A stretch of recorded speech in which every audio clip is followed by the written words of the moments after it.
నమస్తే ఫ్రెండ్స్, మీకు అమూల్యమైనటువంటి సందేశం మీ కుటుంబాలకు ఉపయోగపడేటటువంటి సందేశమే నేను ఇవ్వాలనుకుంటున్నాను. ఇది ఎంతవరకు మీ కుటుంబాలకి యాప్ట్ అయిందనేది ప్రతి ఒక్కరు మనస్సాక్షిగా ఆలోచిస్తే ప్రతి ఒక్కరికి కూడా ఇది యాప్ట్ అవుతుంది.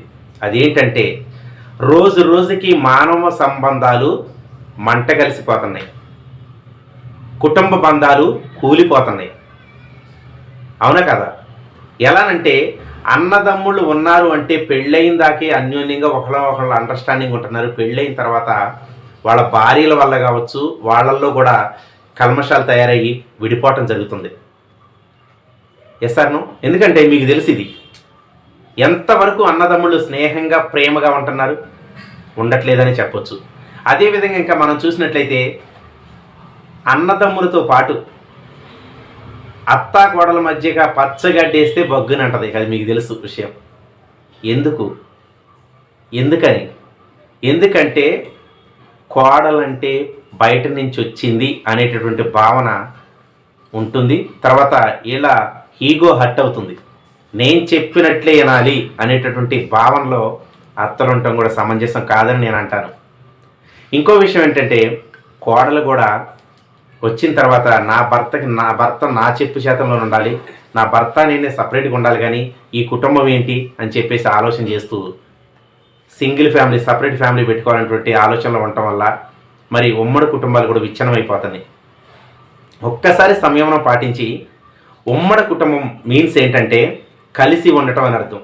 ఇప్పుడు ఈ 5 ఏళ్ళు కలిస్తే పిడికిలిగా అవుతుంది. ఆ పిడికిలో పవర్ ఉంటుంది. ఈ పిడికిలు బిగాంచి మనం పంచిస్తే పవర్ఫుల్గా దెబ్బని తగులుతుంది. అంతేకాని అంటే కుటుంబం కలిసి ఉంటేనే ఏదైనా సాధించవచ్చు. ఏ పని చేయాలన్నా కానీ సింపుల్గా అయిపోతుంది. ఒకళ్ళ బాధలు ఒకళ్ళు షేర్ చేసుకోవడానికి అవకాశాలు ఉంటాయి. కష్ట సుఖాలు పంచుకోవచ్చు. అవునా కదా? ఓదార్పు దొరుకుతుంది, సంతోషం దొరుకుతుంది, ఎక్కువ నవ్వించుకోవడానికి నవ్వటానికి కూడా అవకాశం ఉంటుంది. కలిసి ఉన్నటువంటి కుటుంబాలకే సాధ్యమవుతుంది. ఈ రోజుల్లో చూస్తే రాను ఉమ్మడి కుటుంబాలని విచ్ఛిన్నం అయిపోయినాయి.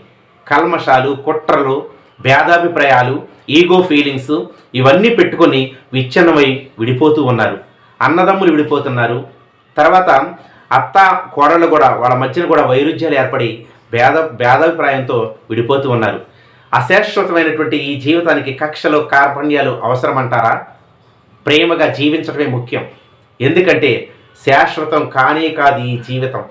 అవునా కాదా? ఏదన్నా చిన్న తప్పు ఉంటే కుటుంబం మొత్తం కూర్చొని మాట్లాడుకొని దాన్ని సాల్వ్ చేసుకోవాలి. ఇంట్లో అంటే గడప దాటకూడదు మన విషయాలు ఏవి కూడా. బయట వాళ్ళకి చెప్పటం వల్ల ఓదార్పు అనేది మనకు దక్కకపోగా నవ్వులు పాలయ్యేటటువంటి అవకాశాలు ఉన్నాయి.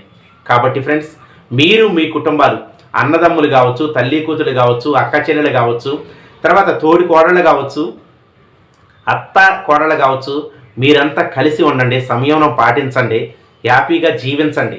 ఎందుకంటే ఏ ఒక్కరిని దూషించడం వల్ల ఏమైందంటే మీలో తెలియకుండానే స్ట్రెస్ అనేది, ఒత్తిడి అనేది మీ మనసుకి ఏర్పడుతుంది. అనారోగ్యం పాలేటటువంటి అవకాశాలు ఉన్నాయి. ఇంటిలో ఒక్కడికి గనక హెల్త్ ఇష్యూ వచ్చిందంటే ఆ నలుగురు కూడా బాధపడేటట్లు ఉండాలి. అయ్యో ఏమైందని చెప్పేసి ఓదార్పునిచ్చేటట్లు ఉండాలి. అలా ఉండాలంటే మనం ఎలా ఉండాలా?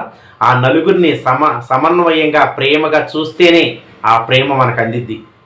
అత్తకి బాధ జరిగిందంటే కోడల ప్రాణం విలవిల్లాడాల. అబ్బా అత్తమ్మ అంటే అందులో అమ్మ ఉంది చూసారా?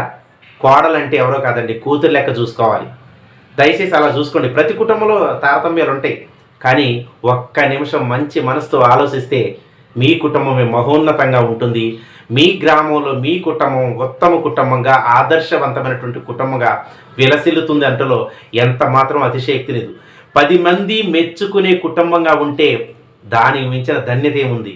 అలా ఉండాలంటే మీరు చేయాల్సింది ఏముంది? డబ్బు ఖర్చు పెట్టేది ఏమీ లేదు. మీలో మీరు ప్రేమగా ఉండాలి. మీ కుటుంబంలో మీరు ఒకరికొకరు రెస్పెక్ట్ చేసుకుంటుండాలి. మీలో మీరు గౌరవించుకుంటేనే సమాజం మిమ్మల్ని గౌరవిస్తుంది. మీలో మీరు కొట్టుకుంటూ తిట్టుకుంటూ ఉంటే ఇతరులు మొత్తం ఎంజాయ్ చేస్తూ ఉంటారు. మంచి సజెషన్ చెప్పరు, సలహాలు చెప్పరు, తగు పెట్టుకోదని చెప్పేసి సామరస్యంగా ఏ ఒక్కరు చెప్పరండి. కాబట్టి మీరంతా ప్రేమపూర్వకంగా ఉండి ఆదర్శ కుటుంబాలుగా మీ అన్ని విలసిల్లాలని మంచి మనసుతో ఈ వీడియోని ఆదరిస్తారని చెప్పేసి ఆలోచిస్తూ సెలవు. జై హింద్.